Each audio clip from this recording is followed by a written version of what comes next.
नमस्कार दोस्तों। बहुत शॉकिंग न्यूज़ आ रही है चाइना से और 4-5 न्यूज़ हैं जो मैं आपके साथ शेयर करूंगा।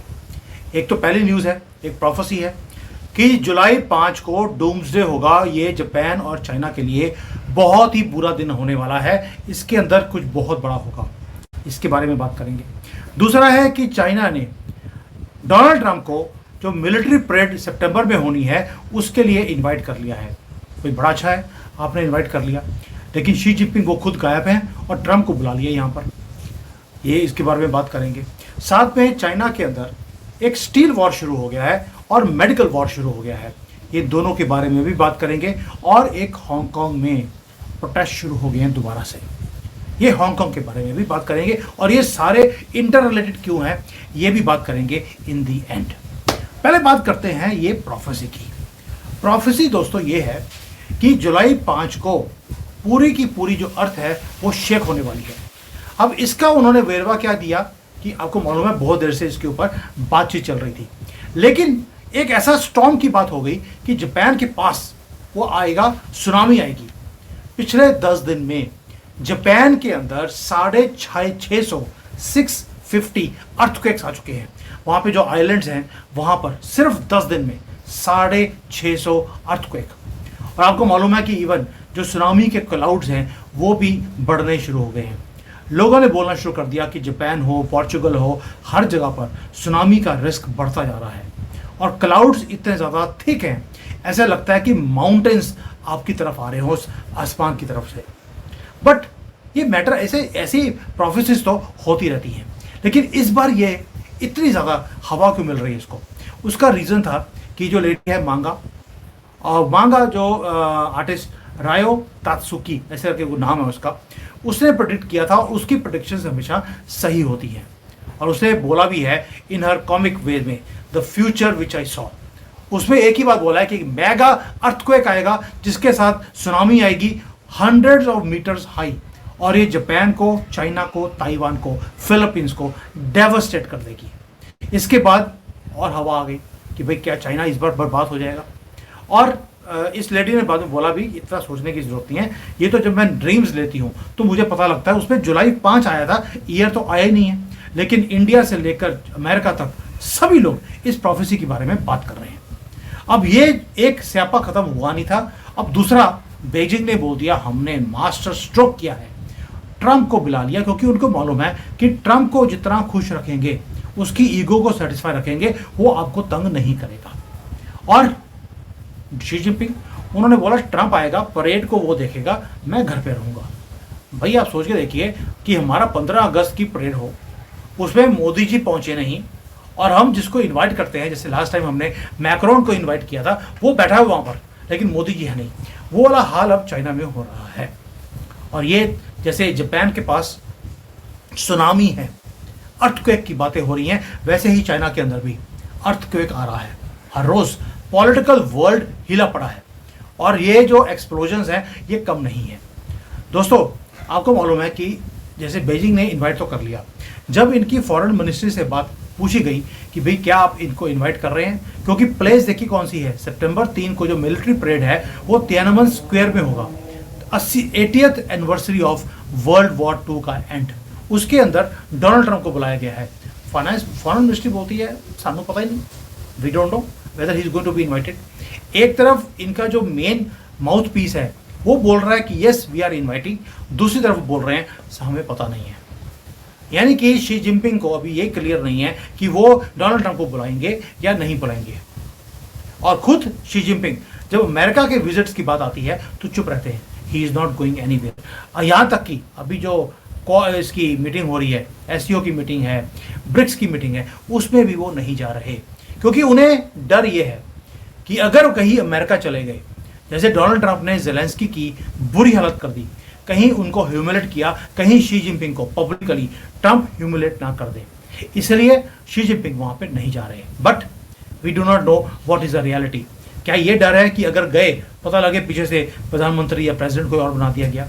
तो ये अलकड़े हैं, बहुत न्यूज़ आ रही है कि बहुत कुछ यहाँ पर चेंज हो रहा है। और ये भी आ रहा है कि जो सोर्सेज, कई लोग बोलते हैं कि पावर शिफ्ट हो रही है चाइना में। शी जिनपिंग जो है रियल कंट्रोल उनके पास नहीं रहा। जो वहाँ पे जो प्राइम मिनिस्टर हैं ली शियांग और जो पुराने प्रीमियर थे वंग जिनब्याओ, ये इनके हाथ में अब ये आ गई है और शी जिनपिंग के पास पावर नहीं रही। जो अमेरिका के थिंक टैंक्स हैं उन्होंने भी बोलना शुरू कर दिया कि शी का टाइम खत्म हो गया है, वो सिर्फ एक फिगर हेड है, उनको सेफ पैकेज मिल जाएगा, वो बाहर निकल जाएंगे और काम खत्म। और शी जो चाइना है वो हो सकता है डेमोक्रेसी की तरफ वो मुड़ना शुरू हो जाए, वो वक्त बताएगा। बट दो मैंने आपको अर्थक्वेक बता दिए, अब तीसरा अर्थक्वेक एक और आ गया चाइना के ऊपर। ब्राजील ने एक बॉम्ब फेंक दिया है चाइना के ऊपर। उन्होंने बोल दिया कि हम इन्वेस्टिगेट करेंगे कि चाइना का ये सस्ता इलीगली जो स्टील आ रहा है वो कैसे पहुंच रहा है ब्राजील में। भारत ने और इंडोनेशिया ने भी इसके ऊपर इन्वेस्टिगेशन शुरू कर दी। I was the first one, मैं प्राउडली बोल रहा हूँ, इस चीज़ को मैंने गवर्नमेंट ऑफ इंडिया तक पहुंचाया था कि आपकी जो स्टील इंडस्ट्री है, टाटा है, जिंदल है, इनको बर्बाद करने के लिए चाइना ने एक प्लान बनाया हुआ है। इंडियन गवर्नमेंट ने भी उसके 1 महीने बाद काम करना शुरू किया और हमने चाइना का जो स्टील है उसको बैन कर दिया। इंडोनेशिया ने बैन किया, अभी ब्राजील ने बोल दिया हम भी बैन करेंगे। उसका रीज़न है, चाइना की 2 स्ट्रैटेजी हैं। एक था उसकी मजबूरी, चाइना इतना ज़्यादा स्टील बनाता है कि जितना दुनिया में बनता है उससे ज़्यादा अकेला चाइना स्टील को बनाता है। अब जो चाइना की अपनी डोमेस्टिक कंजम्पशन है वो नीचे आ रही है, सड़कें यहाँ पे पुल बनने बंद हो गए हैं और इसीलिए वो क्या कर रहा है, अपना जो स्टील है उसको सब्सिडाइज कर कर पूरे दुनिया में वो फ्लड कर रहा है। एक तो हो गया मजबूरी। दूसरा एक और भी चीज़ है, जो स्टील होता है वो आपके नेशनल सिक्योरिटी की आइटम होती है। आपका जो स्टील है आपके वेपन्स में, टैंक्स में, इकोनॉमी में वो यूज़ होता है। अगर अपना स्टील आप अपने कंट्री में बनाते हैं, आप अपने कंट्री की सॉवरेनिटी और स्ट्रेंथ आपके कंट्रोल में है। लेकिन जब स्टील आएगा चाइना से, वो अच्छी क्वालिटी का स्टील आपको नहीं भेजेंगे ताकि आपके हथियार वो स्ट्रांग नहीं बन सके। ब्राज़ील ने ऑलरेडी बोल दिया कि वी नो कि चाइना क्या कर रहा है और इसके ऊपर चाइना के ऊपर उन्होंने एंटी डंपिंग ड्यूटी लगा दी है। वैसे ही जैसे यूएसए ने, यूरोप ने, इंडिया ने हमने लगाई हुई है चाइना के ऊपर। चाइना चाहता था कि पूरे दुनिया की जो स्टील है वो उसकी मोनोपोली इसके पास आ जाए, ताकि हम क्या बना रहे हैं, कितना बना रहे हैं, उसके पास इंफॉर्मेशन पहुंचे।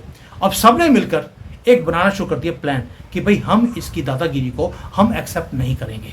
तो यहाँ पर भी अर्थक्वेक आ गया है, क्योंकि स्टील इंडस्ट्री में बहुत ज़्यादा मिलियंस एंड मिलियंस ऑफ लोग काम करते हैं और वो इंडस्ट्री बंद होती हुई दिखाई देती है।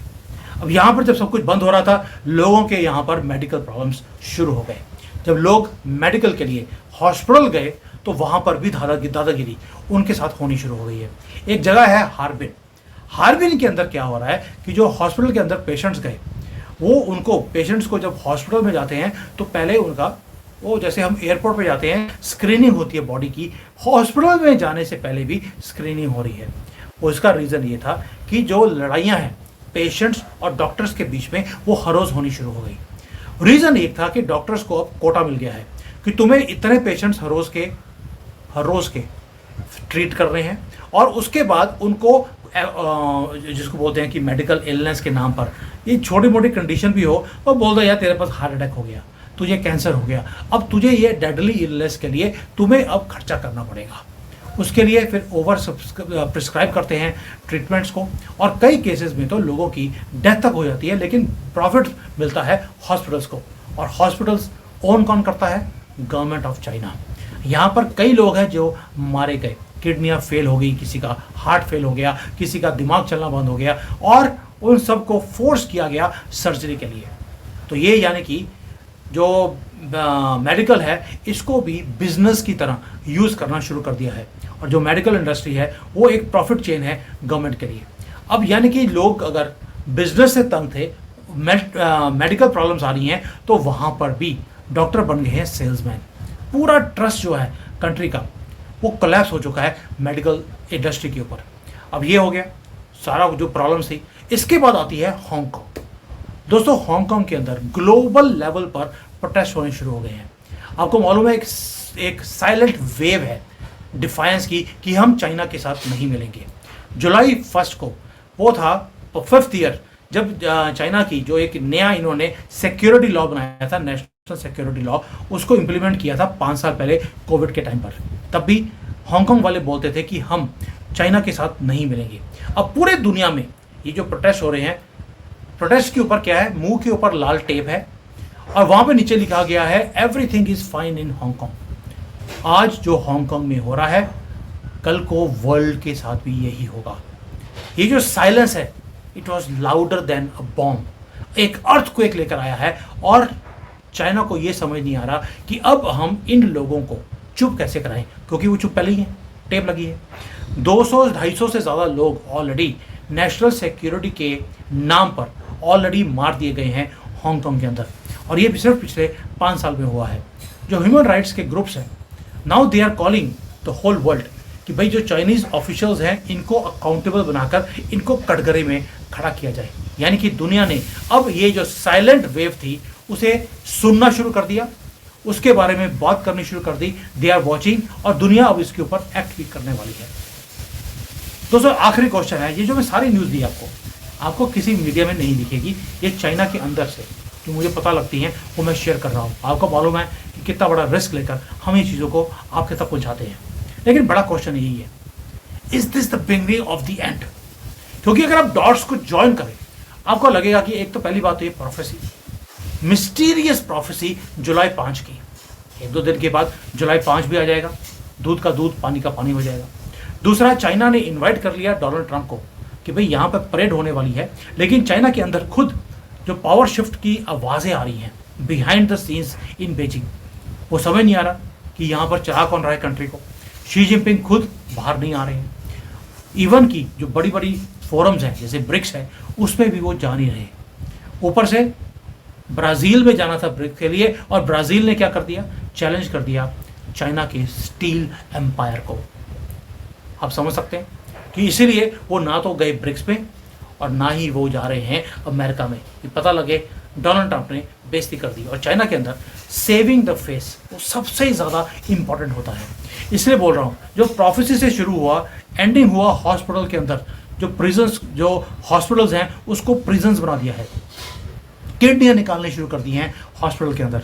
और जो हांगकांग है वो बोलता है हमें मालूम है हमारी किडनियाँ निकाली जाएंगी, हम साइलेंटली प्रोटेस्ट करेंगे। And they are protesting not in Hong Kong but all over the world. तो ये सुनामी है जो चाइना के अंदर और बाहर दोनों आने की उम्मीद है in the next few weeks. जो हो रहा है इट इज़ स्टार्टलिंग। मुझे नहीं मालूम कि इसमें से सच्चाई कितनी है कि शी जिनपिंग, क्योंकि यहाँ पर स्टॉक मार्केट में कोई हलचल नहीं है, स्टॉक मार्केट इंक्रीज कर रही है। अगर शी जिनपिंग के हाथ से कंट्रोल हाथ से निकल गया होता तो स्टॉक मार्केट में हलचल होती। मैं हमेशा मनी को फॉलो करता हूँ कि मनी क्या कहती है।